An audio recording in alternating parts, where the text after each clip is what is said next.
إذا لقوا الذين آمنوا قالوا آمنا وإذا خلوا إلى شياطينهم قالوا إنا معكم إنما نحن مستهزئون الله يستهزئ بهم ويمدهم في طغيانهم يعمهون أولئك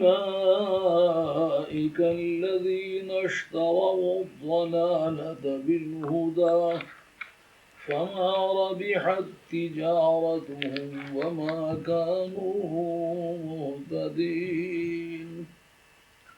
مثلهم كمثل الذي استوقد نارا فلما أضاءت ما حوله ذهب الله بنورهم وتركهم في ظلمات لا يبصرون صم بكم عمي فهم لا يرجعون أو كصيب من السماء فيه ظلمات ورعد وبرق يجعلون أصابعهم في آذانهم من الصواعق حذر الموت والله محيط بالكافرين صدق الله مولانا العظيم وبلغنا رسوله النبي الكريم ونحن على ذلك من الشاهدين والشاكرين والحمد لله رب العالمين حضرت حق جل وعلا شانہ وعز اسمہ وتم برہانہ ارشاد فرماتے ہیں وَإِذَا قِيلَ لَهُمْ آمِنُوا جس وقت ان سے کہا جائے کہ ایمان لے آؤ کما آمن الناس جس طرح کے لوگ ایمان لائے ہیں قالو وہ کہتے ہیں انؤمن کما آمن السفہاء کیا ہم اسی طریقے سے ایمان لے آئیں جس طریقے سے بیوقوف لوگ ایمان لائے ہیں الا خبردار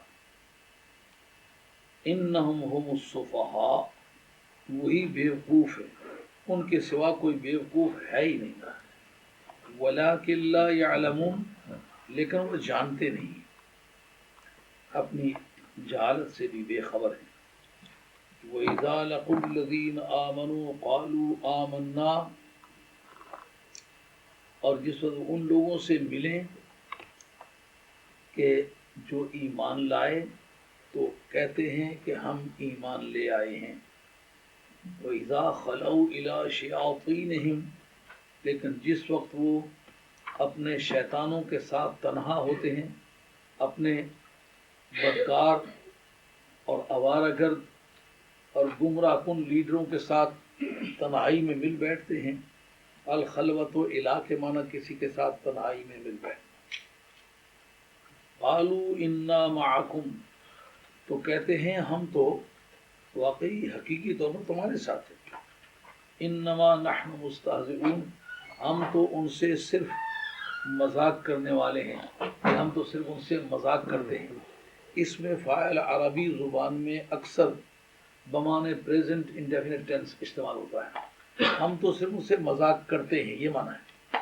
ہم ان سے مذاق کرنے والے ہیں اس سے اردو ادب میں اگر ترجمہ کریں تو یہ بڑا واضح ترجمہ ہوگا کہ ہم تو ان سے صرف مذاق کرتے ہیں اللہ یستہزئ بہم اللہ کریم ان سے مذاق کرتا ہے. وَيَمُدُّهُمْ فِي طُغْيَانِهِمْ اور ان کو ان کی سرکشی میں اللہ کریم مہلت دیتے ہیں. اللہ کریم ان کی سرکشی میں انہیں مہلت دیتے ہیں. اور فی طغیانہم ان کی سرکشی میں یعمہون اور وہ مارے پھرتے ہیں. اللہ تعالیٰ انہیں مہلت دیتا ہے اور وہ سرکشی میں مارے پھرتے ہیں. ایک معنی یہ ہے اللہ ان کو ان کی سرکشی میں مہلت دیتا ہے تو وہ مارے دونوں معنی دیتے. اس کا فی کا جھگڑا ہے کہ فی کا تعلق یمدو کے ساتھ ہے یا فی کا تعلق تو یا مہون کے ساتھ.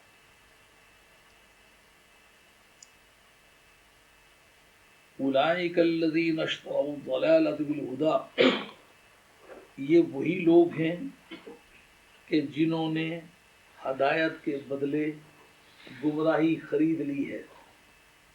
فما ربحت تجارتہم ان کی تجارت نے نفع نہیں پایا. یہ مجاز مرسل ہے. تجارت نفع پانے کی عادت تو نہیں رکھتی ہے، تاجر نفع پانے کی عادت رکھتا ہے. تو کسی ایسے کی طرف بات کو منسوب کر دینا جس کی طرف فی الواقع نسبت درست نہ ہو، ایسی نسبت کا نام ہے ارسال. یہ مجاز مرسل ہے. یہ بلاغیوں کی زبان میں اس کو مجاز مرسل کہتے ہیں. جیسا کہتے ہیں نہر بہ رہی ہے، بہنا کام ہے پانی کا، نہر اس گڑھے کا نام ہے. کس طرح ثابت ہوتا ہے؟ جب وہ نہر کھود رہے تھے پوچھا کیا کھود رہے ہو، کہتے نہر کھود رہے. معلوم اس گڑھے کا نام ہے نہر. تو بہنے کا کام پانی کرتا ہے، تو بہنے کی نسبت پانی کی طرف کرنے کی بجائے نہر کی طرف کرنا یہ مجاز مرسل ہے. عام طور پر کہتے ہیں فلاں بزرگ پیالہ پی گئے، جامع وصال پی لیا. تو وہ پیالہ تو نہیں پیتے، پیالہ تو اس برتن کا نام ہے، اس کے اندر جو کچھ ہوتا ہے. تو اس کا نام ہے مجاز مرسل کہ انہوں نے جامع وصل جو پیا ہے، یعنی پروردگار عالم کے ملاقات کی جو شراب ہے وہ پی لی ہے. تو یہ فما ربحت تجارتہم ان کی تجارت نفع بخش نہیں ثابت ہو سکی. یہ معنی حاصل معنی کے طور پر ہوگا. وما کانوا مہتدین اور وہ ہدایت پانے والے تھے ہی نہیں. مثلہم کمثل الذی استوقد نارا ان کی مثال، ان کی کہاوت اس شخص کی سی ہے جو آگ روشن کرے. فلما اضاءت ما حولہ جس وقت اس کے گرد و پیش کو وہ آگ روشن کر دے. اضاءت کے اندر فاعل ضمیر ہے اور وہ احیا ہے، وہ کوالیفائی کرتی ہے نارن کو. جب وہ آگ اس کے ماحول کو روشن کر دے تو ذہب اللہ بنورہم تو اللہ تبارک و تعالیٰ اپنے نور کو لے جائے، اپنی روشنی کو لے جائے. وترکہم فی ظلمات لا یبصرون اور ان کو گھٹا ٹوپ اندھیروں میں چھوڑ دے، درآں حال کے وہ کچھ نہ دیکھ سکتے ہوں. لا یبصرون حال واقع ہوگا ہم سے، ترکہم انہیں چھوڑ دے تاریکیوں میں، درآں حال کے وہ نہ دیکھ سکتے ہوں. سمن جمع ہے اصم کی. جتنے رنگ اور عیب کے معنی دینے والے مادے ہیں جس وقت افعلوں کے وزن پر ان سے صیغہ آئے تو وہ اس میں تفضیل کا صیغہ نہیں ہوتا. عربی زبان میں افعلوں کے وزن پر جو صیغہ آتا ہے تفضیل کا ہوتا ہے. مثلا عالم زیادہ جاننے والا، اکبر زیادہ بڑا، افضل زیادہ فضیلت والا. لیکن اس افعلوں کے وزن پر جو صیغہ بنایا جائے اگر اس کے مادے میں رنگ کے معنی پائے جاتے ہیں یا عیب کے معنی پائے جاتے ہیں تو پھر وہ صیغہ اس میں تفصیل کا نہیں ہوتا، یعنی وہ کمپیریٹیو ڈگری فارم نہیں کرتا، بلکہ اس کے اندر نفس ثبوت معنی ہوتا ہے. اس کو صفت مشبہ کہتے ہیں عربی زبان میں، فاعل کے معنی دیتا ہے. تو یہاں سمن بہرا ہونا عیب ہے نا، یہ اسم کی جمع ہے. اسم کے معنی بہرا اور اس کی جمع ہے سمن. اب اس کا یہ معنی نہیں کہ زیادہ بہرا، بلکہ اسم کے معنی مطلقاً بہرا. اور بکمن ابکم کی جمع ہے. ابکم کے جو ہے یہ بکمن مصدر بھی ہے اس کا، اس مصدر سے اس کے معنی گنگا ہونا، گنگا ہونا عیب ہے، اس لیے اب کا منہ اگر آئے تو اس کے معنی صرف گنگا ہوگا، اس کے معنی زیادہ گنگا نہیں ہوگا۔ یہ امیون جو ہے آما کی جمع ہے، اما کہتے ہیں نابینائی کو، تو آما یو اس کا صیغہ بنتا ہے واحد کا، جس کے معنی ہے صرف نابینا، کیونکہ عیب کے معنی اس کے اندر ہے نا، نابینائی عیب ہے، اس لیے افعالو کے وزن پر اگر اس کا صیغہ آیا ہے تو نفس ثبوت معنی اس کے اندر پائے جائیں گے، کمپیریزن نہیں پایا جائے گا، یہ کمپیریٹیو ڈگری نہیں بنائے گا۔ وہ بہرے ہیں، گونگے ہیں، نابینے ہیں، لا یرجعون وہ واپس لوٹنے کے نہیں ہیں، او کصیب من السماء فیہ ظلمات ورعد وبرق، یا ان کی مثال چھاجوں برسنے والے بادل کی ہے جو بلندی سے برس رہا ہو یا آسمان سے برس رہا ہو، فیہ ظلمات جس کے اندر تاریکیاں ہوں اور کڑک ہو اور چمک ہو، یجعلون اصابعہم فی آذانہم وہ اپنی انگلیوں کو اپنے کانوں میں ڈالتے ہیں، اصابع اصبع کی جمع ہے، اصبع کے معنی انگلی، اصابع اس وزن پر جو جمع آتی ہے اس کو کہتے ہیں جمع اقصا، اقصا کہتے ہیں انتہا کو، یہ بڑی زیادہ سے زیادہ افراد پر مشتمل ہوتی ہے، اس کے دو نام ہیں جمع اقصا یا منتہا الجموع۔ آذان اذن کی جمع ہے، اذن کے معنی کان، آذان میں کانوں میں، وہ اپنی انگلیاں اپنے کانوں میں ڈالتے ہیں، من السوائی کے حذر الموت جو چمک سے موت واقع ہونے کا ڈر ہے اس کی وجہ سے، چمک سے موت واقع ہونے کے ڈر سے کانوں میں انگلیاں ڈالتے ہیں۔ واللہ اور اللہ رب العزت کی ذات محیط بالکافرین کافروں کو گھیرنے والی ہے۔ آج اصل متن پر گفتگو کرنے سے کچھ چند منٹ پہلے یہ چاہوں گا کہ جو منافقت کی ہسٹری ہے، کیونکہ منافقوں کے بارے میں یہ 14 آیتیں ہیں، منافقت کی ہسٹری اور اس کی بیک گراؤنڈ کہ منافقت کن حالات میں شروع ہوئی، اس کے بنیادی عوامل کیا تھے، کس چیز نے موٹیویٹ کیا ہے اور کب منافقت پیدا ہوئی ہے، تاکہ یہ مضمون سمجھنے میں مدد ملے۔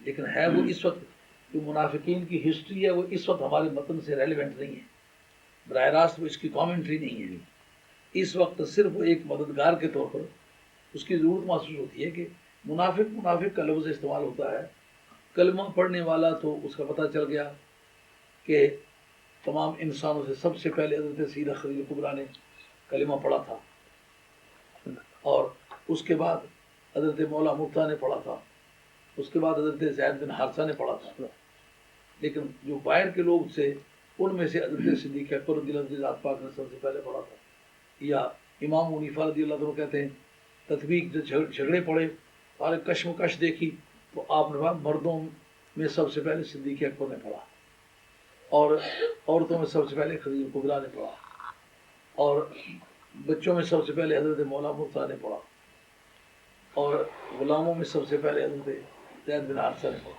لیکن ترتیب وہ ہے جو میں نے بتلائی ہے۔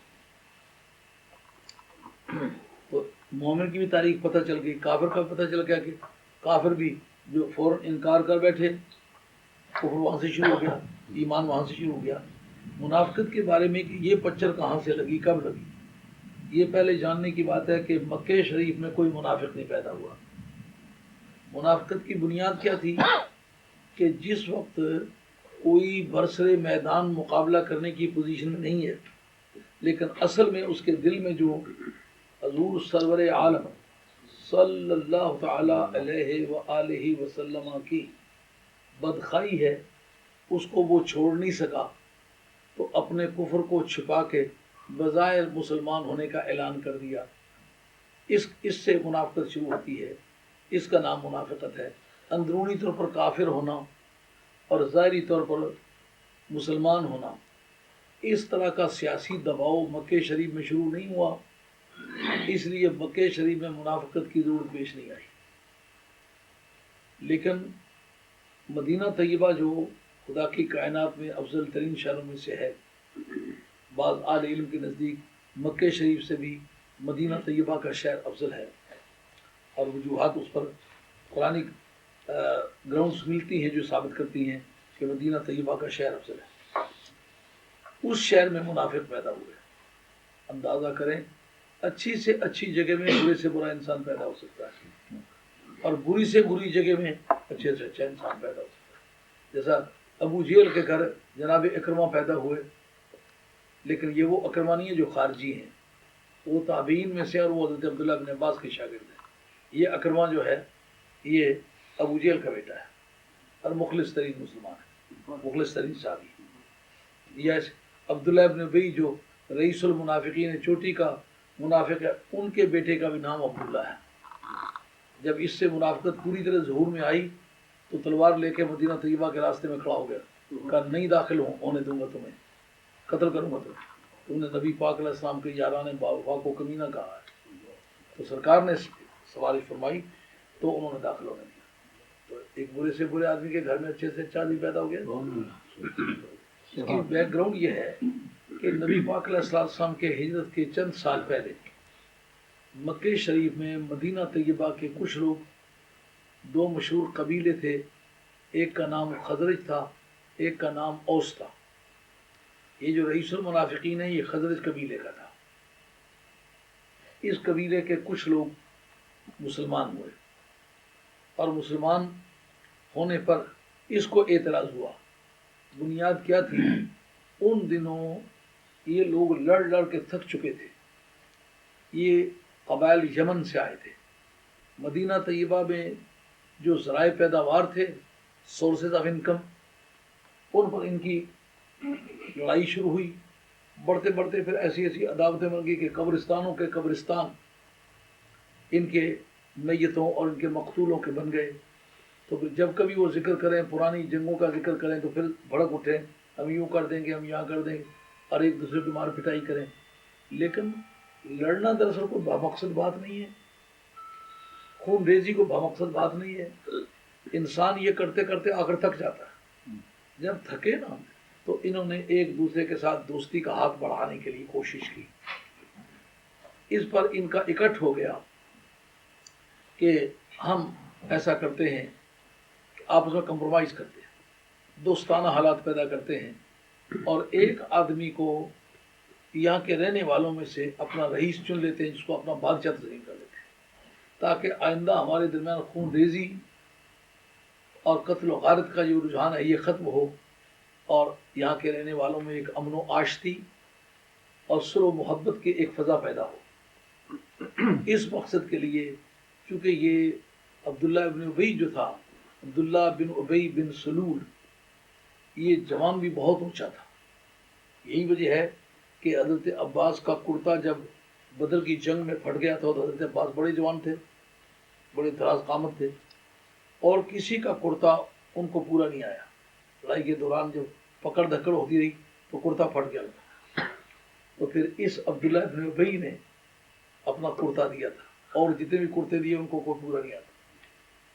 تو بڑے سائز کا جوان بھی تھا، ذہین بھی بلا کا تھا، اور جنون سروری بھی اسے تھا، لیڈرشپ کا ذوق کہ مجھے لوگ بڑا مانے، کمیونٹی لیڈر مانے، سردار مانے، اور آگے آگے نمبرداری مجھے ہو، ان سب چیزوں پہ، اور ساتھ ساتھ اس کی مالی حالت بھی خاصی مناسب تھی۔ طے ہو گیا کہ یہ آدمی آئندہ ہمارے حجاز میں ان قبائل کی طرف سے ہمارا سربراہ ہوگا، اور یہ بادشاہ تسلیم ہوگا۔ اس وقت خاصا وزن سونے کا تھا، جو سنار کے پاس گیا، یہ قینقا، قینقا، نون پہ ضمہ ہے، قینقا جو عالمی بینکنگ کے موجد ہیں، یہ وہ سنارے ہیں جو کبھی مدینہ طیبہ میں تھے، آج وہ پوری دنیا میں وہ یہودیت برق کر رہی ہے۔ ان کے پاس وہ بھیجا سونا کہ یہ تاج بنائیں، اور آئندہ سال تاج پوشی کی رسم انہی دنوں عمل میں لائی جائے گی۔ اب وہ ڈیٹ مقرر تھی، اتنے میں مسلمانوں نے جو بڑی تعداد میں اسلام قبول کر چکے تھے سرکار کی بارگاہ میں درخواست کی کہ یا رسول اللہ اتنی اذیتیں سہنے کے مقابلے میں آپ اگر مدینہ طیبہ تشریف لے چلیں تو ہم آپ کی عزت پر اپنی عزت کو قربان کریں، اگر آپ پر کوئی حملہ آور ہوگا تو جب تک ہم زندہ ہیں اس کے حملے کو روکیں گے، کوئی خطرے کا وقت آیا خطرہ قبول کریں گے، موتوں کا وقت آیا تو موتیں اختیار کریں گے، اور ہماری جان مال جتنی بھی توفیق ہے زمینوں میں، مکانوں میں، جائیدادوں میں، سامانوں میں حصہ دیں گے، اور مسلمان جو یہاں سے جائیں گے ان کو اکوموڈیٹ کرنے کے لیے امکان پر ہم قربانی کریں گے۔ چنانچہ اس عرصے میں طے ہو گیا کہ ہجرت کر کے آ جائیں۔ جب ہجرت کر کے نبی پاک علیہ السلام کے صحابہ بھی، اور کچھ دنوں بعد نبی پاک علیہ السلام بھی، اور اس کے بعد جناب مولا مرزا بھی ہجرت کر کے آ گئے۔ اب اس کو پتہ چل گیا کہ اب تو وہ بہاریں جاتی نہیں، جو میں نے سوچا تھا کہ اس ملک کا میں بادشاہ ہوں گا، بادشاہی تو گئی۔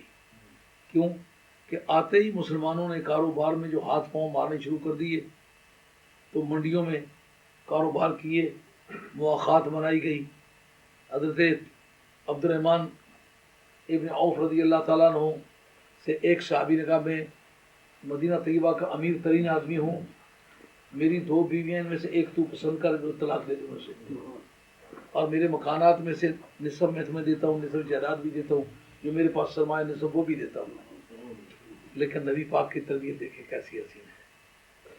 اور حضرت عبد الرحمن کہتے ہیں کہ سرکار نے تجھے میرا بھائی بنایا ہے تو اتنی مہربانی کر، مجھے نہ بیوی چاہیے اور نہ مجھے مکان چاہیے، نہ مجھے جائیداد چاہیے، تو ایسا کر مدینہ طیبہ کے بازار تک میرا ہاتھ پکڑ کے لے چل، مجھے اپنے ہاتھ سے بازار میں چھوڑ کے پھر اللہ کو جو منظور ہوگا۔ اور چند ہی دنوں کے بعد نبی پاک علیہ السلام نے ان کے کپڑوں پر مشک کے داغ دیکھے، بخاری کی ایک حدیث ہے۔ سرکار نے پوچھا کہ شادی تو نہیں کر لی؟ کہا جی یا رسول اللہ شادی کر لی۔ ان اتنے پیسے انہوں نے فوری طور پر کما لیے کہ شادی کے لیے پیسے فراہم کر لیے، اور اس صحابی سے ایک دھیلا نہیں دیا۔ ان کا میری غیرت نہیں قبول کرتی، تیرا اشار پیش کرتا ہے وہ منظور، اللہ تمہیں جزائے خیر دے، لیکن میں ایک انسان ہوں، جوان مرد ہوں، سرکار کا ساتھی ہوں، میں یار شاطر بننے کی بجائے بارے خاطر کیوں بن جاؤں؟ یہاں تک کہ کبھی ان کا سامان تجارت کوئی ایک منزل مدینہ طیبہ سے دور ہوتا، ان کے اونٹ آ رہے ہوتے تو پہلے خبر ہو جاتی کہ عبد الرحمن کے اونٹ آ رہے ہیں، تو مدینہ طیبہ کی منڈیوں پر اثر پڑ جاتا۔ وہ کہتے ہیں یہ سب سے سستا بیچتا ہے، اس کا نیا مال آ گیا تو ہمارا مال ٹھپ کر کے رہ جائے گا، بکے گا نہیں، تو سستے داموں وہ بیچ دیا کرتے تھے۔ اس نے جو مسلمانوں نے دوڑ دھوپ کرنا شروع کی، اس سے وہ سمجھ گئے کہ اب بادشاہی تو رہ گئی۔ اس نے پھر طے کر لیا کہ اب مجبور ہوں بھی، یہ جو مجبوری ہے یہ بھی پرانا عمل ہے، میں مجبور ہوں، میری ساری برادری مسلمان کی کیا کروں، لیکن اندر سے میں جو توفیق ہے نا اس مشن کی مخالفت کروں۔ اس نے اپنے اعتماد کے چند اور بھی پیدا کر لیے، ان کو بھی کہا ظاہر نہیں کرنا، اندرونی طور پر رکھنا ہے، لیکن جو کچھ بھی ممکن ہو کریں گے۔ اس طرح کر کے جس وقت جو جنگ مریسی ہے، جنگ بنی مستلق بھی جس کو کہتے ہیں، بنی مستلق اس قبیلے کا نام تھا، مریسی اس کنویں کا نام تھا جس واپسی پر جس پر ٹھہرے تھے، یا جاتے وقت جہاں کیمپ کیا تھا تو اچانک حملہ کیا تھا۔ اس پر سیرت النبی کے اندر شبلی نعمانی نے لکھا ہے کہ نبی کریم علیہ السلام کو اطلاع موصول ہوئی کہ اس قبیلے کے لوگ آپ پر حملہ آور ہونے والے ہیں، آپ اس کا احتیاط کریں۔ سرکار نے ایک فلسفی قوم کو دی، جب دیکھو خطرہ ٹلتا نہیں ہے، خطرے کے گلے پڑ جاؤ، خطرہ نہیں رہتا، تیاری کر کے نا وہاں جا کے کیمپ لگایا۔ تو نبی کریم علیہ السلام کی عادت مبارک تھی صبح کے وقت شب خون مارا کرتے تھے، اچانک ریڈ کیا کرتے تھے۔ تو جا کے جب حملہ کیا تو ان کو اس قوم کا ذریعہ معاش جو تھا وہ کھیتی باڑی، زراعت، جانور پالنا، جو صبح سویرے کدالیں پھاوڑے لے کے باہر نکلے نا تو نبی کریم علیہ الصلوۃ والسلام کی آرمی نے پکڑ دھکڑ شروع کر دی، مار پٹائی کر کے گرفتار کر لیے، اور جب کئی ہزار جانور اور کئی ہزار آدمی کیپچر کر لیا گیا، اس وقت وہاں کا جو بادشاہ تھا، قبیلے کا سردار، اس نے کہا یار اب تو لڑائی سے کام نہیں بنے گا، فوری طور پر نبی پاک علیہ الصلوۃ والسلام کی بارگاہ میں حاضر ہو کے اپنی بیٹی جناب جویریہ کو پیش کیا کہ یہ اس میری بیٹی سے شادی کر لیں تو آپ ہمارے ساتھ صلح کریں۔ تو حضور کا ان سے نکاح ہو گیا۔ صحابہ کرام نے یہاں ایک استدلال کیا، اس پر غور کرو۔ انہوں نے کہا کہ یہ نبی پاک کے سسرال بن گئے ہیں، تو نبی پاک کے سسرالوں پر ایسا حملہ کرنا جو کافروں پر ہو، ان کے جان و مال کو لوٹ لینا، یہ نبی پاک کی اہل بیت کی توہین ہے۔ شبلی نعمانی نے بالکل لفظوں میں لکھا، سرکار دو عالم السلام کی اہل بیت کی توہین ہے کہ یہ ابھی اہل بیت، یہ اہل بیت سبب میں سے، اہل بیت ولادت میں سے نہیں ہے۔ اہل بیت سبب بیوی کو طلاق دے تو کچھ بھی نہیں رہتی، بیٹی کو طلاق تو نہیں دی جا سکتی نا۔ تو کہا صرف حضور کے نکاح میں آئی ہیں، یہ اہل بیت بن گئی ہیں، اور یہ سرکار کے سسرال ہو گئے، تو سرکار کے سسرال سے کافروں والا سلوک کرنا یہ درست نہیں، سارے جانور واپس کرو۔ سرکار سے پوچھے بغیر وہ پورا مال غنیمت واپس ہوا۔ اس سے مسلمانوں کے دلوں اور دماغوں میں ایک شعور کی فضا پیدا ہونی چاہیے، انہیں سمجھنا چاہیے کہ نبی پاک علیہ السلام کی آل بیت کا حق کیا ہے، اور صحابہ کرام نے اس سے استدلال کیا کیا، کہا اب ان کے ساتھ یہ برتاؤ کرنا حرام ہے، اس لیے کہ نبی پاک علیہ السلام کی آل بیت ہے، یہ حضور کے سسرال ہیں۔ اس سے واپسی پر عبداللہ ابن ابی یہ موجود تھا، جناب سید عائشہ رضی اللہ تعالیٰ عنہ واقعہ بھی، واقعہ افک جس کو کہتے ہیں، اسی موقع پر پیش آیا۔ حضرت نبی کریم علیہ السلام کی عادت کریمہ تھی، جس سفر پر جاتے آپ کی بیویاں 9 تھی، قرہ اندازی ہوتی کس کو ساتھ لے جائے، قرے میں نام نکلا جناب سید عائشہ رضی اللہ تعالیٰ، لیکن حضرت سید عائشہ رضی اللہ تعالیٰ عنہ فرماتی ہیں ہمارے زمانے میں کھانا ہی پورا نہیں ملتا تھا، اس لیے وزن بڑے تھوڑے تھوڑے تھے، اور حضرت نبی کریم علیہ السلام کی عمر شریف اس وقت 51 برس تھی، سیدہ عائشہ رضی اللہ تعالیٰ عنہ کی 6 برس تھی، نکاح ہوا، نکاح مکہ شریف میں ہوا، اور اس کے بعد مدینہ طیبہ میں آ کے رخصتی ہوئی۔ اس وقت نبی پاک علیہ السلام کی عمر شریف 54 برس تھی، سیدہ عائشہ رضی اللہ تعالیٰ عنہ کی 9 برس تھی۔ اب غالباً 5ویں سال ہجرت میں یہ واقعہ پیش آیا، تو اگر 5ویں یا 6 سال ہجرت میں یہ واقعہ پیش آیا ہو تو پھر آپ اندازہ کر لیں کہ حضرت سیدہ عائشہ رضی اللہ تعالیٰ عنہ کی عمر اس وقت 14، 13، 14، 15 اس ہیر پھیر میں تھی۔ تو کہتی ہیں کہ ہمارے زمانے میں وزن بڑے کم ہوتے تھے، تو حضور علیہ السلام کے صحابہ کی عادت تھی کہ کجاوے میں اس وقت یہ حکم آ چکا ہوا تھا پردے کا، کیونکہ سیدہ زینب رضی اللہ تعالیٰ عنہ کا نکاح جس تاریخ ہوا نا اسی تاریخ پردے کا حکم آیا۔ بخاری شریف میں حضرت انس کہتے ہیں کہ میں سرکار کے ساتھوں میں اندر جایا کرتا تھا، تو یہ جو حکم آ گیا تو سرکار آگے آگے جا رہے، میں پیچھے پیچھے جا رہا ہوں، سرکار نے مجھے راستے میں روک لیا کہ پردے کا حکم آ گیا، ٹھہر جا۔ ان حالات اس سے پتہ چلتا ہے کہ غزوہ احزاب کے بعد ہی یہ واقعہ پیش آیا، کیونکہ پردے کا حکم ہو چکا ہوا تھا۔ اب پردے کا حکم اگر ہو چکا ہوا تو پھر کوئی بات جس میں پردہ انوالو ہوا وہ 5ویں سال ہجرت کے بعد ہی ہوا ہے۔ اب سیدہ عائشہ رضی اللہ تعالیٰ عنہ کا کے نام کا قرآن نکل آیا۔ اس طرح ہودج میں، کجاوے میں 4 آدمی موٹے موٹے ڈنڈے جو بالوں کے، چھت کے بالے جو ہوتے ہیں ان کے برابر کی موٹائی کے تھے، ان کے ساتھ بندھے ہوتے تھے، تو 4 آدمی پکڑ کے اٹھا کے رکھتے تھے۔ اب 13-14 برس کی خاتون ہے اور اس وقت معاشی دقت کا زمانہ ہے، 22 سیر نہیں تو 23 سیر ہیں، تو کجاوائی اگر منبر کا ہو، 4 آدمی اس کے اٹھانے والے ہوں، ان کو کیا پتا کہ 22-23 سیر بیچ میں اور ہے کہ نہیں ہے۔ انہوں نے وقت پر کجاوا اٹھا کے رکھ لیا، اونٹ چل دیے۔ سیدہ عائشہ رضی اللہ تعالیٰ کی عادت کریمہ یہ تھی کہ صبح کی نماز سے کچھ پہلے یا اگر رہ جائے تو کچھ بعد جا کے اس وقت ٹائلٹ مستقل مکانوں کے اوپر تو نہیں بنے ہوئے تھے.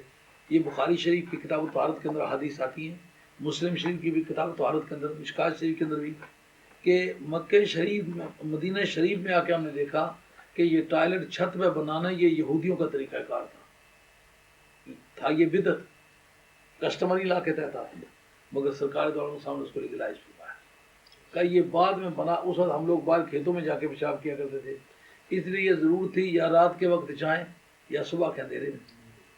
اس معمول کے مطابق وہ پیشاب کرنے کے لیے تشریف لے گئی. بعد میں سرکار نماز پڑھ کے آئے تو کہا کجاوا تیار ہے؟ جی تیار ہے. اٹھا کے رکھ دیا. جناب سیدہ عائشہ رضی اللہ تعالیٰ وہاں گئیں اور وہاں آپ کے گلے میں ہار تھا، اور دیکھیے وہ ہار آپ کا اپنا نہیں تھا، وہ حضرت اسماء بنت ابی بکر ان کی دوسری بہن جو حضرت نبی کریم علیہ السلام کے پھوپھی زاد بھائی ہیں، وہ زبیر بن العوام، جناب زبیر، یہ ان کی بیوی ہیں. ان کا ہار تھا، سرکار کے ساتھ جاتے ہوئے مانگ کے گلے میں پہن کے چلی گئی. ایسا معاشی غربت کا زمانہ ہے. تو وہ کہیں ٹوٹ گیا، اس کو تلاش کرنے کے لیے دیر لگ گئی. جب واپس آئیں تو دیکھا قافلہ چلا گیا ہوا ہے.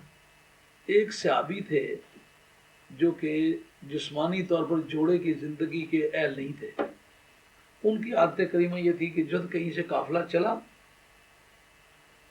وہ پیچھے رہ جاتے تھے، کہ جب روشنی ہوگی سرکار تو عادت کے مطابق صبح کے دھندلکے میں چل پڑتے، وہ ٹھہر جاتے کہ اگر کوئی چیز رہ گئی ہے تو اسے چن چنا کے کسی چیز میں بند کر کے اپنے کجاوے میں رکھ کے پیچھے لے آیا کرتے. یہ ان کی زندگی میں روایت رہی ہے اپنے دور اسلامی میں. تو اس کے مطابق جب روشنی ہوئی تو نبی پاک علیہ السلام کے جس جگہ ٹینٹ تھا اس جگہ آ کے دیکھنا چاہا کہ یہاں کہاں ہے کوئی چیز، کوئی گری پڑی ہوئی ہے، اور کسی صحابی کی جگہ کسی کیمپ میں کوئی چیز پڑی ہوئی ہو. آ کے دیکھا تو چونکہ ان کو پردے کے زمانے سے پہلے تو دیکھا ہوا تھا نا، ان کے سٹرکچر سے، ان کے سائز سے وہ سمجھ گئے کہ یہ سیدہ عائشہ رضی اللہ تعالیٰ عنہا ہو سکتی ہے. اور ان کا قد قامت بھی چھوٹا تھا. اس لیے محدثین نے جو جوڑے کی زندگی پر گفتگو کی ہے اس نے بتلایا کہ نبی کریم علیہ السلام کبھی کبھی پیار سے انہیں ناک سے پکڑ لیا کرتے تھے. تو عائشہ کی وجہ فرماتے اویشہ، اویشہ تصغیر کا صیغہ چھوٹی سی عائشہ، جیسے حمراء کی تصغیر حمیرہ چھوٹی سی گوری. کبھی پیار سے جناب سیدہ عائشہ رضی اللہ تعالیٰ عنہ کو سرکار حمیرہ کر کے بلایا کرتے تھے. اور ایک بڑی مشہور حدیث ہے حضرت کے عالمہ فاضلہ ہونے پر کہ خذوا ثلثی دینکم من هذه الحمیرہ، تم اپنے دین کا 2/3 آف ٹوٹل ریلیجن، پورے مذہب کے 2/3 اس اکیلی چھوٹی سی گوری سے لو. ان کا قد قامت چھوٹا تھا، اس لیے حضرت وہ صحابی مکرم غالباً صفوان بن اقبا ان کا نام ہے، لیکن نام ممکن ہے غلط ہو اس لیے میں نے نام نہیں لیا. وہ صحابی مکرم آئے، دیکھا تو انہوں نے عرض کیا آپ ام المومنین ہیں؟ ان کا جی ہوں. انہوں نے کہا پھر میں اونٹ بٹھاتا ہوں، آپ کجاوے میں بیٹھ جائیں.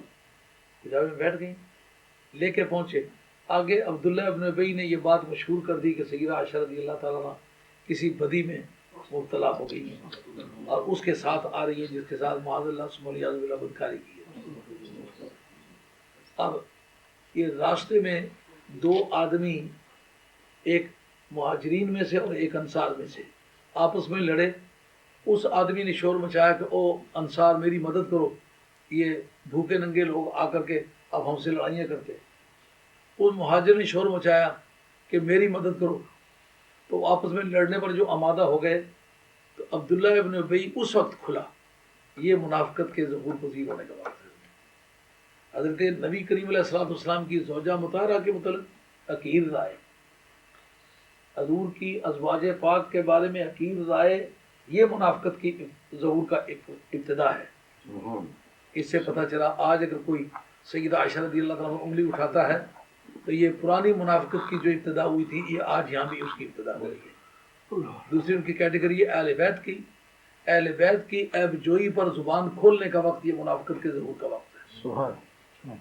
تو اس وقت اس نے کہا کہ لئن رجعنا الی المدینہ لَيُخْرِجَنَّ الْأَعَزُّ مِنَ الْأَذَلِ، سورہ منافقون میں جو ہے، اگر ہم عزتوں والے لوگ اپنے گھروں میں واپس لوٹے نا تو ان کمینوں کو مار کے وہاں سے نکال دیں گے۔ یہ قرآن مجید نے اپنے الفاظ میں بیان کیا۔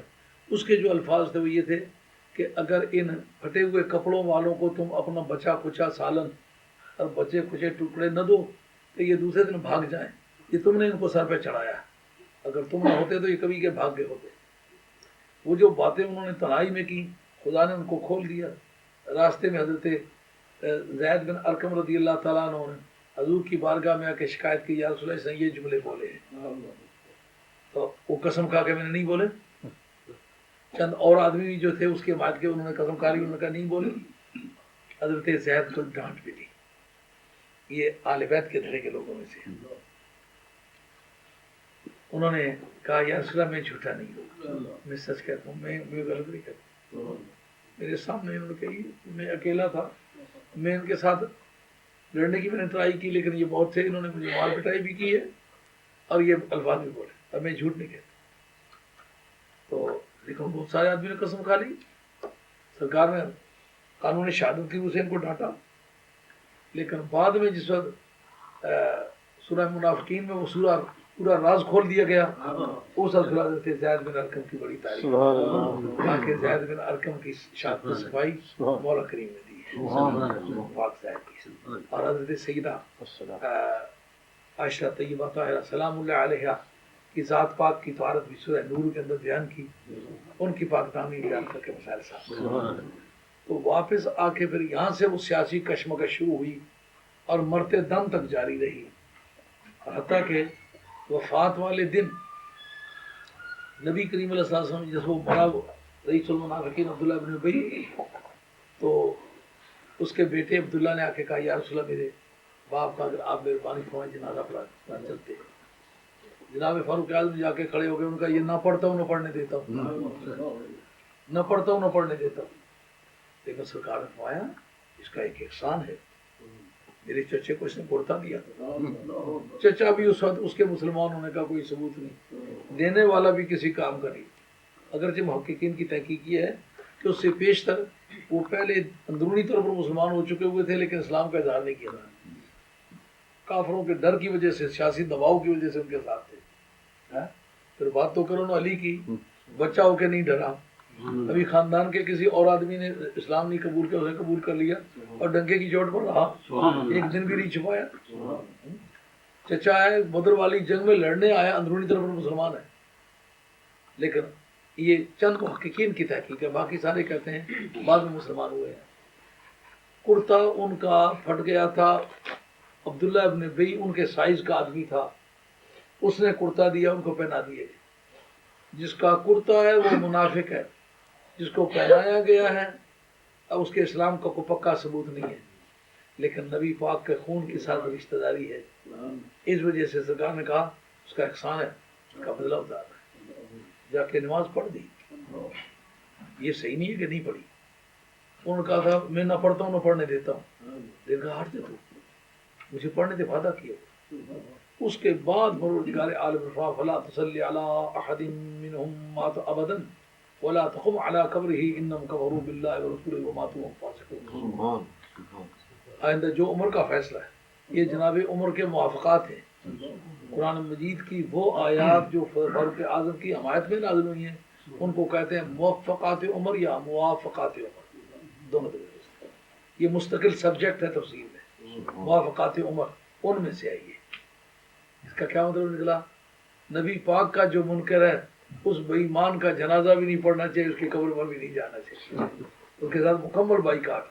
یہ کس کا مذہب ہے؟ تو پھر اس طرح منافقت کی وجہ کی یہ وہ ان منافقین کا ذکر ہے کہ جن کی بیک گراؤنڈ یہ ہے۔ اب اصل مضمون کی طرف آتے ہیں۔ یہ بات میں نے صرف اس لیے بیان کی کہ جستجو سی رہتی ہے، پتہ نہیں منافقین کون تھے، کہاں سے چلے تھے، کیا ہوا تھا۔ یہ مدینہ طیبہ سے چلے تھے، ان کا بانی عبداللہ ابن ابی بن سلول تھا اور وہ امیدوار تھا اپنے ملک کے بادشاہ بننے کا۔ سرکار دو علیہ السلام کے تشریف لانے سے اس کی بادشاہی کٹائی میں پڑ گئی، اب اس نے اس کا بدلہ لینے کے لیے منافقت اختیار کی۔ اس کا مطلب یہ نمبرداری کا جو شوق ہے، شوق سروری، یہی منافقت نظریہ پہلی تاریخ میں انسان کے لیے بنا ہے اور آج تک یہ برائی انسان میں چلی آ رہی ہے۔ آئیے قرآن مجید کہتا ہے جب ان سے کہا جائے کہ تم اس طرح ایمان لے آؤ جس طرح لوگ لاتے ہیں، اب قرآن مجید کے لیے یہ کافی نہیں ہے کہ یہ کہہ دے ایمان لے آؤ، یہ کیوں کہا اس طرح ایمان لاؤ جس طرح لوگ لائے ہیں؟ اس کا معنی یہ ہے کہ قرآن نے ایمان کو ایمان تقلیدی کے طور پر تسلیم کیا ہے، ایک ایمان تحقیقی ہے اور ایک ایمان تقلیدی ہے۔ ایمان تحقیقی اس کو کہتے ہیں کہ ادلہ اور شواہد کے ذریعے سے، یعنی قرآن مجید کی آیتوں یا نبی پاک علیہ السلام کی احادیث مبارکہ کے ذریعے سے خود عقیدہ تلاش کر لے اور اپنے ذہن کو مطمئن کر لے کہ یہ جو میں عقیدہ رکھتا ہوں یہ آیت میں لکھا ہوا ہے، یہ حدیث میں لکھا ہوا ہے، یہ کتابوں میں لکھا ہوا ہے، اس کا نام ہے ایمان تحقیقی۔ ایمان تقلیدی کسے کہتے ہیں؟ کہتے ہیں یار میں تو کمپیوٹر سائنس پڑھتا ہوں، میرے پاس تو وقت نہیں ہے، میں تو فزکس پڑھتا ہوں، میں تو بم بنانے کے پیچھے لگا ہوا ہوں، میں تو ہوائی جہاز بنانے کے لیے لگا ہوں، ملک کو ہتھیاروں کی ضرورت ہے، ہتھیار بنانے کے لیے محنت کر رہا ہوں۔ اب سارے تو مولانا نہیں بن سکیں گے، اب میرے ایمان کا کیا بنے؟ کہ میں وہ ایمان رکھتا ہوں جو حضرت نبی کریم علیہ السلام کا ہوگا، میں وہ ایمان رکھتا ہوں جو صدیق اکبر کا، فاروق اعظم کا، عثمان غنی کا حیدر قرار کا، میں وہ ایمان رکھتا ہوں جو امام حنیفہ کا، امام مالک کا، امام شافعی کا، امام احمد کا، میں وہ ایمان رکھتا ہوں جو خواجہ غریب نواز کا تھا، والی بغداد کا تھا، شیخ شہاب الدین سہروردی کا تھا، سید بہاؤالدین نقشبند شہنشاہ بخارا کا تھا، میں وہ ایمان رکھتا ہوں جو سید شاہ محمد غوث اچھی کا تھا، نوشاہ حاجی گنج بخش صاحب رحمۃ اللہ علیہ کا تھا، خواجہ مقیم شاہ بادشاہ کا تھا، پیر شغالی دمڑی والی سرکار کا تھا، بری شاہ لطیف صاحب رحمۃ اللہ علیہ کا تھا، خواجہ خواجگان سید السادات پیر میر علی شاہ گولوی کا تھا، خواجہ محمد قاسم مولوی کا تھا، خواجہ فیض اللہ تیرائی کا تھا، اللہ حضرت کیا ولیوں کے نام لے لے جو ان کا عقیدہ ہے۔ اس وقت جو دنیا میں دانش اعلیٰ حضرت فاضل بریلوی کا جو عقیدہ تھا میرا وہی ہے، جو حضرت شاہ مطلق محدث دہلوی کا تھا میرا وہی ہے، جو مولانا فضل خیر آبادی کا تھا میرا عقیدہ وہی ہے، مولانا عبد القادر بدایونی کا جو عقیدہ تھا میرا عقیدہ وہی ہے، حضرت محدث اعظم لائل پوری رحمۃ اللہ، مولانا سردار احمد صاحب رحمۃ اللہ، میرا عقیدہ وہی ہے جو ان کا تھا، میرا عقیدہ علامہ محمد ابو الحقائق محمد عبد الغفور صاحب ہزاروی رحمۃ اللہ کا جو تھا میرا وہی ہے۔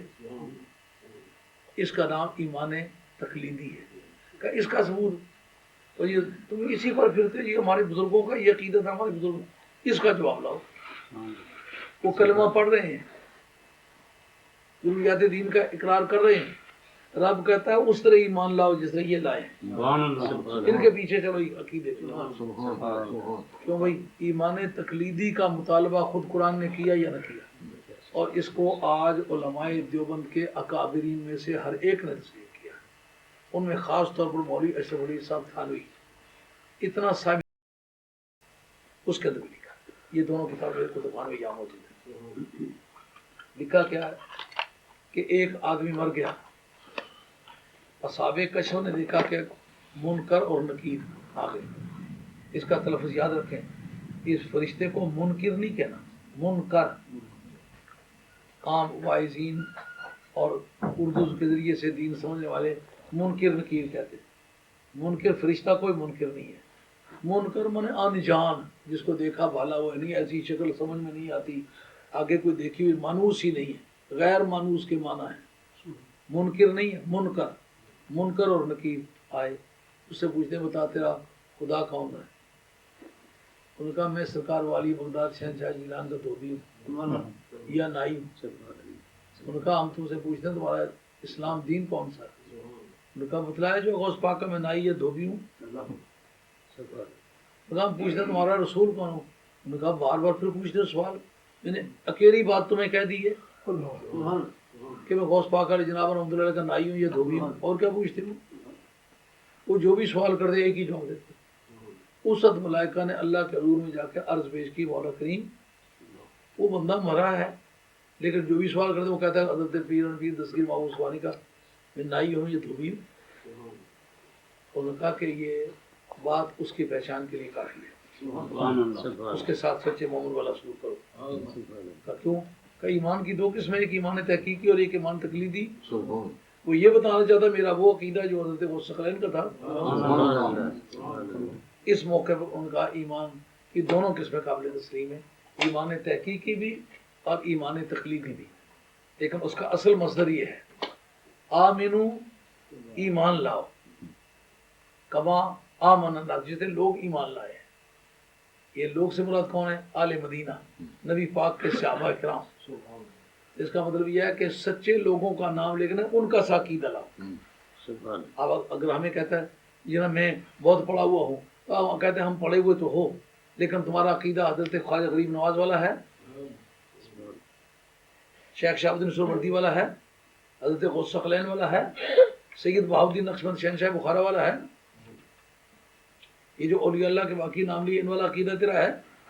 کہتے جی میں تو ان کی پرواہ نہیں کرتا. رب کہتا ہے پرواہ کس طرح نہیں کرتا؟ مدینہ شریف کے رہنے والے لوگوں کا یہ جو ہمارے ہاں اپرووڈ ہے نا، اولئک هم المؤمنون حقا، یہ سچے مسلمان ہیں، ان کی طرح کا ایمان لاؤ تو قابل قبول ہوگا، وغیرہ نہیں. اگر کبھی کوئی کہے تم اپنے بزرگوں کی اسی طرح کہاوتیں پیش کرتے ہو جیسا کہ مشرکین مکہ تھے، کہا یہ کس کی کہاوت ہے؟ رب نے فرمایا اس طرح ایمان لاؤ جیسے یہ لوگ ایمان لائے ہیں. تو کچھ لوگوں کو ایمان میں ٹپیکل اگزامپل کی حیثیت تو حاصل ہوئی جس کو فالو کرنا ہوگا. ایمان لانا تو جس کا یہ نمونہ انہوں نے دیا نا، یہ نمونہ. لیکن ان کا جواب کیا تھا؟ قالوا انؤمن کما آمن السفہاء، کیا ہم اس طرح ایمان لائیں جسے بیوقوف لوگ لائے؟ اس کا مطلب آل حق کو بیوقوف کہنا یہ منافقین کی پرانی یادگاروں میں سے ہے. آج ایک فیشن بن گیا ہے، کہتے ہیں مجھے پڑھا لکھا ہے اس لیے پیروں فقیروں کو نہیں مانتا. یہ پڑھے لکھے ہوئے کا مذہب ہے، یہ ملعون کا مذہب ہے، یہ منافقوں اور بے ایمانوں کا مذہب ہے. کسی زمانے میں معتزلوں نے یہی فیشن بنا لیا ہوا تھا. شاہ حسن بصری کا شاگرد تھا، شاہ حسن بصری کے پاس سال ہا سال رہا، روٹیاں کھائیں، پلا پوسا، کپڑے پہنے، جوتے پہنے، تعلیم حاصل کی. تو کسی مسئلے پر اختلاف ہو گیا، حضرت شاہ حسن بصری کے خلاف اس نے ایک مستقل مذہب کھڑا کر لیا. اس کا نام رکھا اصحاب العدل والتوحید. حالانکہ مکمل بے ایمانی تھی لیکن نام اس کا کتنا خوبصورت رکھا، اصحاب العدل والتوحید، اور اسے وہ مذہب کھڑا کر دیا. اب شاہ حسن بصری کے ساتھ کوئی آدمی نہیں ہے، لیکن اس کے ساتھ جناب تمام عباسی ساتھ ہو گئے. عباسیہ کی ساری حکومت ان کے ساتھ ہو گئی، اور جتنے بھی اعلیٰ عہدوں پر فائزین ہیں، تمام ججوں کا، مجسٹریٹوں کا، مولویوں کا، اس وقت کے لغویوں کا، بلاغیوں کا، بیانیوں کا، ناویوں کا، گرامیرینز کا، سب کا مذہب معتزلہ. اسی وجہ سے آپ اس دور کی جتنی اہل حق کی تفاسیر پڑھیں، ہر آیت سے معتزلہ کا رد ہے. اب امام راضی کی تفسیر کبیر کو اگر آپ دیکھیں معتزلہ کا رد بیچ میں نکالیں تو ممکن ہے نصف کتاب باقی رہ جائے. ہر آیت سے اس کا رد ہے. اس وقت فیضن بن گیا یہ پڑھے لکھے لوگ ہیں، ان کا مذہب معتزلہ ہے. بظاہر دیکھنے میں تو شاہ حسن بصری کے ساتھ کوئی نہیں، لیکن آج پوری دنیا کے اولیاء اللہ جتنے بھی چشتیوں سے پوچھو سارے کے سارے شاہ حسن بصری کے مرید. خواجہ غریب نواز اکیلا ہی ہو تو کام بن جاتا ہے کہ نہیں؟ 90 لاکھ آدمی کاغذ پر لکھے ہوئے اور چیز ہے، موقع پر دیکھیں پھر پتہ چلے 90 لاکھ کس کو کہتے ہیں. کئی نبیوں کی امتیں کھڑی ہوں گی اور خواجہ غریب نواز کے ہاتھ پر مسلمان ہونے والے لوگ کھڑے ہوں گے.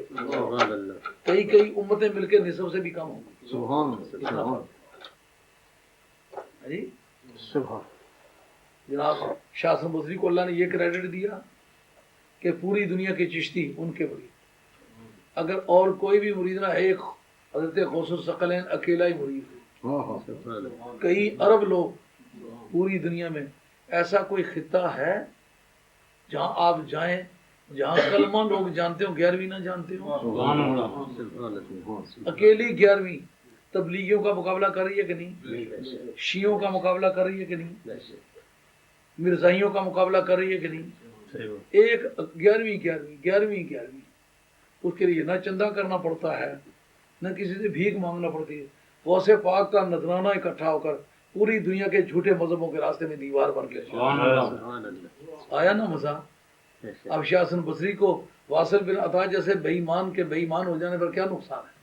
ایک غوث پاک ہی ان کے سلسلے کا مرید نکل آئے تو پھر شیخ شہاب الدین سہروردی باقی ملکوں کے علاوہ حضرت بہاول حق زکریا ملتانی رحمۃ اللہ علیہ ان کے خلیفہ ہیں، اور ہندوستان میں آپ دیکھیں کہ سہروردی سارا سلسلہ جو ہے یہ بہاول حق زکریا ملتانی کی معرفت ہے۔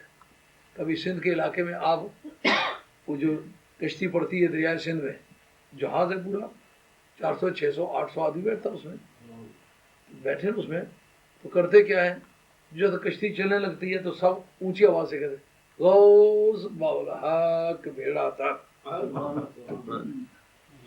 اب اگر ایک واصل بن عطا بچھڑا ہے تو ہوا کیا ہے، یہ تین طبقے تو چشتی، قادری اور سہروردی شاہ حسن بصری کے ہوئے۔ اب واصل بن عطا نے اچانک وہ مذہب شروع کر دیا، ان کو کہتے یار تمہارا عقیدہ سرکار تک پہنچتا کس طرح ہے؟ ان کا نہیں، ہم بیچ کے معاملے کے ہم قائل نہیں ہیں، ہم سیدھے قرآن مجید سے پوچھتے ہیں، سیدھے حدیث سے پوچھتے ہیں۔ ان کا یہ سیدھا پوچھنا اگر کوئی آل حق کا مذہب ہوتا تو یہ جتنے امام ابو حنیفہ ہیں وہ کہتے ہیں میں نے فلاں سے سنی، میں نے فلاں سے سنی، میں نے فلاں سے سنی، حتیٰ کہ نبی پاک علیہ السلام سے سنی۔ اس طرح امام مالک کہتے ہیں، امام احمد حنبل کہتے ہیں، امام شافعی کہتے ہیں، تو ان سب کا سلسلہ تو سلسلہ سرکار تک سلسلہ جاتا ہے۔ تو تمہارا شجرہ، ان کا ہمارا شجرہ واصل بن عطا تک جاتا ہے۔ اب ان پر ان کے سامنے حجت پیش کرنے کے لیے، ان پر حجت قائم کرنے کے لیے آمنو کما آمن الناس، اس طرح ایمان لاؤ جس سے لوگ لائے۔ تو کہتے ہیں ہم اس طرح ایمان لائے جیسے بیوقوف۔ آج یہ جتنا پڑھا لکھا طبقہ ہے، کیا فوجی افسر، کیا عدالتی لوگ، کیا عدلیہ کے ممبر، کیا انتظامیہ کے، جو آدمی دو چار ٹپے انگریزی کے جاننے لگے کہتے ہیں ہم پڑھے لکھے، ہم ان چیزوں کے قائل نہیں ہیں۔ ایک آدمی کوئی سی ایس پی افسر مجھ سے ملنے آئے تو اپنا تعارف کہا کہ میں آپ کی تقریریں ٹی وی پہ سنی ہیں تو میں آپ سے ملنے آیا، آپ کے علم سے بڑا متاثر ہوا ہوں۔ میں نے کہا آپ کس سلسلہ تعلیمات کے آدمی ہیں؟ آپ سنی ہیں، شیعہ ہیں، وہابی ہیں؟ وہ کہتے ہیں جناب میں ایت کا قائل نہیں ہوں، یعنی سنیت، شیعیت، وہابیت، میں ایت کا قائل نہیں ہوں۔ میں نے کہا اگر ایت کے قائل نہیں ہے تو انسانیت بھی ایک ایت ہے، پھر اس کے آپ کس طرح قائل؟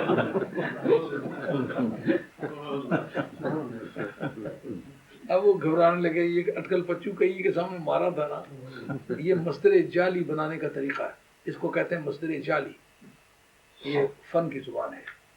کسی بھی اسم کے آخر میں مشدد یا لگا کے تا لگا لیں تو مصدر بن جائے گا۔ جیسا آپ کی کپتانیت میرے کس کام آئی، کپتانیت ہے جی، تو ایت جو ہے یہ مصدر جعلی کے لیے استعمال ہوتا ہے۔ تو میں نے کہا اگر آپ کسی ایت کے قائل نہیں ہیں تو پھر انسانیت بھی ایک ایت ہے اور مردانیت بھی ایک ایت ہے، آپ ان سب چیزوں کے منکر ہوں گے کیا؟ تو آپ اس سلسلے میں جانیں کہ میرا مذہب ہے، آپ کا مذہب ہے، آپ اپنے مذہب کو اپنے اکابرین کے مذہب کے سامنے رکھ کے دیکھیں۔ ہمارا مذہب خواجہ گولڈی والا لگتا ہے، اعلیٰ حضرت فاضل بریلوی والا لگتا ہے، شاہ عبد الرحمن محدث دہلوی والا لگتا ہے۔ ہمارا مذہب کا وہ رنگ ہے جو بری شاہ لطیف کا، جو حضرت پیر شاہ درنی سرکار کا، مقیم شاہ بادشاہ کا، شاہ چراغ لاہوری کا، شاہ محمد غوث اچھی کا، حضرت موسیٰ پاک شہید کا، خواجہ توسوی کا، خواجہ نور محمد محروی کا، خواجہ غریب نواز کا، بہاؤالدین نقش بند بخاری رحمۃ اللہ علیہ کا۔ اگر ان کا ساتھ ہمارا ملتا جلتا ہے نا، کرتے کرتے صدیق اکبر تک چلے جاؤ، اگر ہمارا مذہب ان سے ٹیلی کرتا ہے تو پھر تو وہی مذہب ہے۔ لیکن اگر کہیں جناب ہم ایت کے قائل نہیں ہیں تو پھر یہ کوئی انسانیت نہیں ہے۔ الا انہم ہم الصفا، یہ قسم مقصود اللہ کی ترکیب ہے۔ قسم مقصود اللہ کے دو رکن نفی اور اثبات، اس میں کہا صرف وہی بیوقوف ہے، یعنی ان کے سوا کوئی بیوقوف ہے ہی نہیں، کوئی بیوقوف نہیں سوائے ان کے، یعنی اور جس نے بھی بیوقوفی کی ہے، کسی نے روٹی کھانے میں کی ہوگی، کسی نے کپڑا پہننے میں کی ہوگی، یہ ٹیمپریری چیزیں ہیں، یہ صحیح معنوں میں بیوقوف نہیں ہے، یہ کسی نہ کسی وقت تلافی کر لیں گے۔ لیکن جس نے عقیدے میں غلطی کھائی ہے صحیح معنوں میں تو بیوقوف وہ ہے، اس کے سوا تو بیوقوف کوئی ہے ہی نہیں، اس کی تلافی کا تو کوئی چانس ہی نہیں، سمجھے؟ عمل کی کمی شفاعت سے پوری ہو جائے گی۔ اور کوئی کمی بیشی لگ گئی نا، کھانا وقت پر نہیں ملا دوسرے وقت پیٹ بھر کے کھا لے، ایک وقت اچھا کپڑا نہیں ملا دوسرے وقت پہن لے، لیکن عقیدے میں اگر بازی ہار گیا تو کیا کرے گا؟ عقیدہ خراب نکل آیا تو کوئی نبی ولی پیر پیغمبر درویش قلندر کوئی بھی شفاعت نہیں کرے گا، اس وقت بیڑا غرق ہوگا، اس وقت پتہ چلے گا۔ اور تو کوئی بیوقوف ہے ہی نہیں، بیوقوف تو یہی بدمغز ہے جس کو یہی پتہ نہیں تھا کہ بیڑا پار کرنے والی طاقت اس کا نام عقیدہ ہے۔ اللہ اللہ اللہ اللہ۔ اب ذرا ان کی پوری رودات سنی، وجعل الذین آمنوا قالوا آمنا۔ اب ایک دھڑا ہے مومنوں کا، ایک ہے کافروں کا، وہ وچلا میل ہے۔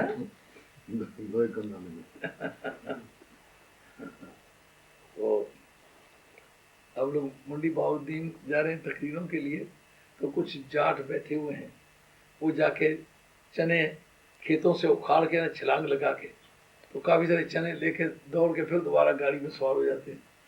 تو وہ مزاحیہ طور پر کہتے ہیں یار یہ ایکسپریس بمبا میل ہے یا پتہ نہیں کون سی میل ہے؟ انہوں نے کہا نہ یہ ایکسپریس بمبا میل بھی نہیں، یہ کوئین میل بھی نہیں ہے، یہ وشلا میل ہے۔ یہ ان کا حال ہے کہ سر ان سے کہا جائے کہ ایمان لاؤ تو وہ کہتے ہیں نہ، جو سب وہ ایمان والوں سے ملے تو کہتے ہیں ہم ایمان لے آئے، لیکن جو اپنے شیطانوں سے ملے، حالانکہ شیطانوں کے ساتھ تو ملاقات ان کی کوئی نہیں ہے، بندوں کے ساتھ ملتے ہیں۔ تو قرآن کی بولی نے جنہوں نے سرکار کو پہچاننے میں غلطی کھائی ہے ان کو شیطان کہا ہے نہیں کہا؟ اب ہم جب بھی کبھی بات کریں کہ مجھے شیطان کہہ دیے، ہمیں کسی کو شیطان کہنے کی کیا ضرورت ہے؟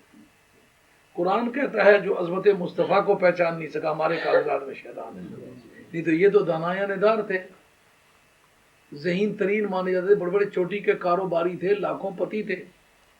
آج عالمی بینکنگ کے موجد اگر وہ ہیں تو پھر آپ کو اس پر تو غور کرنا پڑے گا نا کہ وہ بہت بڑے کاروباری تھے، اکاؤنٹنسی میں کتنے ماہر تھے، کاروبار کے کتنے ماہر تھے، اور جو انٹرنیشنل افیئرس ہیں ان کے بارے میں کتنی ان کی معلومات تھیں۔ تو ان کو قرآن مجید نے ان سب کوالیفیکیشنز کے ہوتے ہوئے شیطان کیوں کہا؟ کہ جو عقل سرکار کو نہیں پہچان سکی، سرکار کو تسلیم نہیں کر سکی، عظمت مصطفیٰ کو ریکگنائز نہیں کر سکی، وہ ہمارے ہاں عقل نہیں کہلاتی، شیطنت کہلاتی، وہ ذہانت نہیں کہلاتی، وہ صفاحت، بیوقوفی اور حماقت کہلاتی، بلادت ہے۔ تو کہتے کیا ہیں جب اپنے شیطانوں کی طرف آتے ہیں تو کہتے ہیں ہم تو تمہارے ساتھ ہیں بھیا، ہم تو صرف ان کا مذاق اڑاتے ہیں۔ یہ دور حاضر میں بھی یہ بات ہو رہی ہے۔ اب یو کے میں بھی دیکھیں گے کافی اچھے اچھے آدمی جو اپنے آپ کو سفید پوش سمجھتے ہیں، لیڈر سمجھتے ہیں، اور بہت سیاسی معاملات میں لمبی چوڑی لاتیں مارتے ہیں، ان کا بھی رویہ اسی طرح کا ہے۔ کم از کم کلمہ پڑھتے ہیں، ایک مرتبہ قرآن مجید کی روشنی کو فوکس تو اپنے اوپر کر کے دیکھیں کہ معاملہ کدھر جا رہا ہے۔ جو قرآن کی بولی میں شیطانوں کی لسٹ میں شمار ہو رہا ہو وہ سمجھے بڑا ذہین آدمی، اس جیسا بیوقوف تو کوئی ہے نہیں۔ اللہ کہتے ہیں اللہ ان سے مذاق کرتا ہے۔ قرآن مجید نے بتایا ہے مذاق اڑانا جو ہے یہ جہالت ہے۔ جس وقت حضرت موسیٰ کلیم اللہ علیہ السلام کے سامنے قوم ایک مقتول کا استغاثہ لے کے آئی تھی کہ آدمی قتل ہو گیا ہے، اس کا قاتل دریافت کرنا ہے، کوئی اس کی تدابیر کرنی ہے، تو انہوں نے قالا ان اللہ یامرکم ان تذبحوا بقرہ، رب کہتا ہے گائے ذبح کرو۔ انہوں نے کہا بندہ بھی مارا ہی مارا گیا تو گائے بھی ہم ہی ذبح کریں، ایک ہی گھر سے دو جانیں۔ تو اس وقت نے کہا قالوا اتتخذنا ہزوا، کیا آپ ہمارا مذاق اڑا رہے ہیں؟ اور قال اعوذ باللہ ان اکون من الجاہلین، میں اس سے پناہ مانگتا ہوں کہ میں جاہلوں میں سے ہوں۔ اس نے ثابت کر دیا کسی کا مذاق اڑانا یہ دانشور کا حق نہیں، خدا کے کاغذات میں وہ جاہل انسان ہے بات سمجھے؟ کیونکہ مذاق اڑانے میں اصل میں جس کا مذاق اڑاتا ہے اس کی حقارت مراد ہوتی ہے، تو سوائے آل باطل کے کسی کی تحقیر یہ درست نہیں ہے۔ آدمیت احترام آدمی باخبر شو از مقام آدمی، انسانیت اس میں ہے کہ انسان کے وقار کو بلند کرے، انسان کی ذلت کے لیے کوشش کرنا یہ دانشور کا حق نہیں۔ تو قرآن مجید نے جب یہ کہہ دیا یہ جہالت ہے، تو جو جاہلوں والا کام ہے، رب کہتا ہے کہ اللہ یستہزئ بہم، اللہ ان کا مذاق اڑاتا ہے۔ اس کا جواب شاہ عبد العزیز صاحب نے تفسیر عزیزی میں دیا ہے۔ وہ کہتے ہیں ابتداً کسی کا مذاق اڑانا یہ جہالت ہے، لیکن مذاق کا جواب دینا یہ دانشوری ہے۔ تو کہا ابتداً وہ مذاق اڑاتے ہیں، رب کہتا ہے میں جوابی کارروائی کرتا ہوں، اس لیے یہ جہالت نہیں ہے، یہ دانشوری ہے۔ اور دوسرا ایک جواب ہے علم بدیع والوں کا۔ علم بدیع والے کہتے ہیں کہ عرب لوگ کبھی کبھی ایسا ہوتا ہے کسی فعل کے مقابلے میں اس سے ہم شکل لفظ بول دیتے ہیں، جیسے جزاء سیئۃ سیئۃ، کہ بدی کا جواب بدی ہے، رب حالانکہ اس کا جو بدلہ دے گا وہ بدی تو نہیں ہوگا نا، جو کسی برے فعل کی جزا ہے وہ بدی تو نہیں ہے، لیکن ان کا لفظ استعمال ہوا ان کے لیے سیئۃ، لہذا مقابلے میں سیئۃ استعمال ہوا۔ اگر نہ سمجھائے تو ایک اور لفظ آپ یاد رکھیں، اس کو علم بدیع والے کہتے ہیں مشاکلہ۔ کس بات کا نام ہے مشاکلہ؟ جیسا بچہ ماں سے روٹی مانگتے ہوئے کہتا ہے امی چچا، تو اب سارے جہان کی ڈکشنری اٹھا کے دیکھو چچا کے معنی کی جگہ روٹی کے نہیں ہے، لیکن ماں بچے کی زبان سمجھتی ہے کہ جب چچا کہے تو روٹی اس کی مراد ہوتی ہے، تو ماں اس کے ہاتھ میں روٹی دیتے وقت کہتی ہے یہ لے اپنا چچا۔ اب ماں کو پتا ہے کہ روٹی کے لیے لفظ چچا نہیں استعمال، لیکن اس کی بولی کی مطابقت کے لیے ماں لفظ چچا بول جاتی ہے۔ اس کا نام ہے مشاکلہ، اس اعتبار سے یہ مشاکلہ ہوگا کہ وہ مذاق اڑاتے ہیں تو ہم بھی مذاق اڑاتے ہیں، یہ اپنا مذاق سمجھے۔ اللہ کریم ان کو مہلت دیتا ہے اور وہ اپنی سرکشی میں مارے کرتے ہیں۔ اب مہلت دیتا تو کیا مطلب؟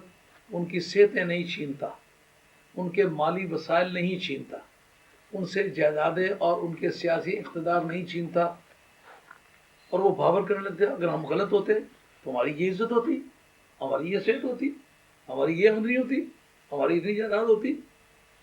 تو کبھی کبھی رب مہلت دیتا ہے، اس لیے کہ میں یا آپ کوئی گناہ کر بیٹھے ہمارا کچھ نہ بگڑے تو پھر اللہ تعالیٰ کی رحمت کا احساس کرو، لیکن گناہ ہے، اس کو اس بات کی دلیل مت ٹھہراؤ کہ چونکہ مجھے کوئی سزا نہیں ہوئی لہذا یہ گناہ نہیں ہے۔ یہ سوچ کافر کی سوچ ہے، مومن کی سوچ نہیں۔ مومن کی سوچ یہ ہے کہ نبی کریم علیہ السلام کی عادت کریمہ ہے روزانہ کم از کم 70 مرتبہ استغفار کرو، کم از کم۔ کیوں کہ استغفار جو ہے اللہ تعالیٰ کی رحمت کو وصول کرنے کا ذریعہ ہے اور خدا کی تمام تر نعمتوں کو حاصل کرنے کا ذریعہ، اس کو دھیان کریں۔ ایک تسبیح استغفار کی آج کے بعد آپ لوگ اپنے وظیفے میں شامل کریں۔ میں حضرت امام جعفر صادق رضی اللہ عنہ کی روایت عرض کرنے لگا ہوں، میں خود اس پر عمل کرتا ہوں، اس کا فائدہ دیکھا۔ وہ کیا ہے؟ ایک مرتبہ آپ کی بارگاہ میں ایک شخص آیا، اس نے کہا جناب ہماری فصلیں تباہ ہو رہی ہیں، بارش نہیں ہو رہی، وہاں استغفار کرو۔ ایک آدمی نے آ کے کہا ہماری زمینوں میں فصل نہیں اگ رہا، وہاں استغفار کرو۔ ایک آدمی آیا، وہ کہا جی میرے گھر بچہ نہیں ہے، وہاں استغفار پڑھا، بارش نہیں ہے، استغفار پڑھا، نہ میری مالی حالت خراب، کا استغفار پڑھا، کہا میرے باغات جو ہیں تباہی ہو گئے ہیں، میں بڑی کوشش کرتا ہوں لیکن پودے لگتے ہی نہیں، وہاں استغفار پڑھا کرو۔ اب جو آدمی پہلے سے بیٹھے ہوئے تھے، جب ہر آدمی کے جواب میں استغفار تو کہا بندہ نواز مختلف حاجتوں والے لوگ آئے، بارش والے کی حاجت بیٹے والے کی حاجت سے مختلف ہے، بیٹے والے کی حاجت کھیتوں والوں سے حاجت سے مختلف ہے، کھیت والے کی حاجت باغات والے سے مختلف ہے، باغات والے کی حاجت مالی کمزوری کی حاجت سے مختلف ہے۔ تو یہ سب کاموں کے لیے آپ انہیں ایک ہی استغفار۔ اور جو بات میں نے کہی ہے میرے پاس قرآن مجید کی سند ہے، نوح علیہ السلام کا خطبہ اللہ کریم نے قرآن میں ریکارڈ کیا ہے. قرآن کہتا ہے کہ حضرت نوح علیہ السلام نے فرمایا میں نے اپنی قوم سے کہا فَقُلْتُ اسْتَغْفِرُوا رَبَّكُمْ إِنَّهُ كَانَ غَفَّارًا يُرْسِلِ السَّمَاءَ عَلَيْكُمْ مِدْرَارًا وَيُمْدِدْكُمْ بِأَمْوَالٍ وَبَنِينَ وَيَجْعَلْ لَكُمْ جَنَّاتٍ وَيَجْعَلْ لَكُمْ أَنْهَارًا. یہ سارے جتنے آیتوں والے سب کی آیتوں کا ذکر آ گیا سورہ نوح کے اندر ہے کہ نوح علیہ السلام نے ایک خطبہ دیا کہ میں نے قوم سے یہ کہا باتیں کہی تھی تو میرے نفع کی کچھ بھی نہیں تھی. میں نے کہا تھا استغفروا ربکم اپنے رب سے مغفرت مانگو. استغفروا ربکم انہ کان غفار کیونکہ وہ غفار ہے یہ تو اس کی صفت ہے تو اس سے مانگو کہ اس میں ہاں کمی ہو تو پھر تو بات ہے.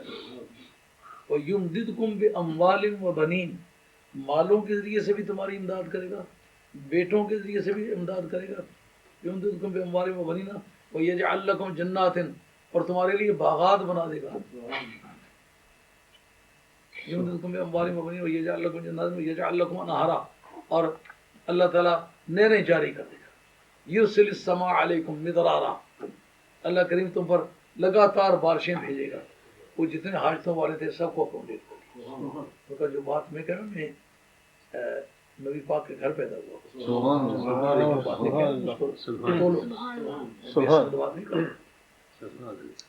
تو انسان کی ڈیوٹی ہے اپنی بدروی بدعمالی کے ہوتے ہوئے اگر خدا تعالیٰ نے اسے زوال نعمت سے بچایا ہے تو اس کو ریٹ نہ بنا لے رحمت سمجھے اور اپنے کیے سے اپنی بدعمالیوں سے توبہ کرے استغفار.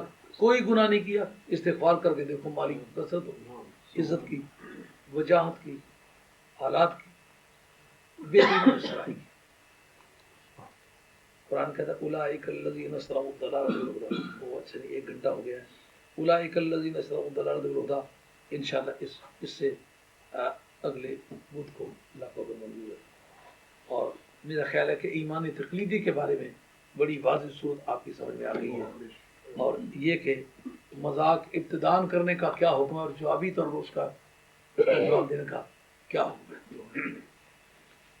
اور پھر یہ کہ آدمی کو اپنے گناہوں کے ہوتے ہوئے تھوڑی بہت مہلت مل جائے اس کو ریٹ نہ بنا لے اس کو رحمت سمجھے اور اپنی خطا کا اعتراف کرے اور توبہ کرے بلا وجہ بھی استغفار کرے. ایک تصویر استغفار کو پڑھ لیا.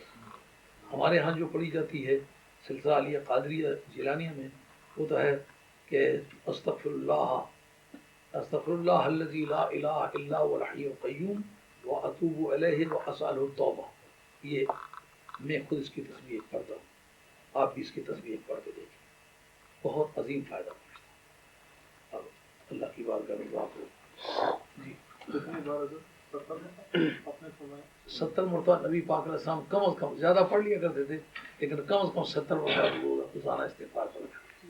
تو یہ جو میں نے بتایا ہے یہ آپ اگر ایک تصویر کی روزانہ پڑھ لیں تو میں نے اس کا بہت فائدہ پایا. اس سے حالات بہت اچھے ہوتے ہیں. اللہ تعالیٰ کی رحمت ہوتی ہے.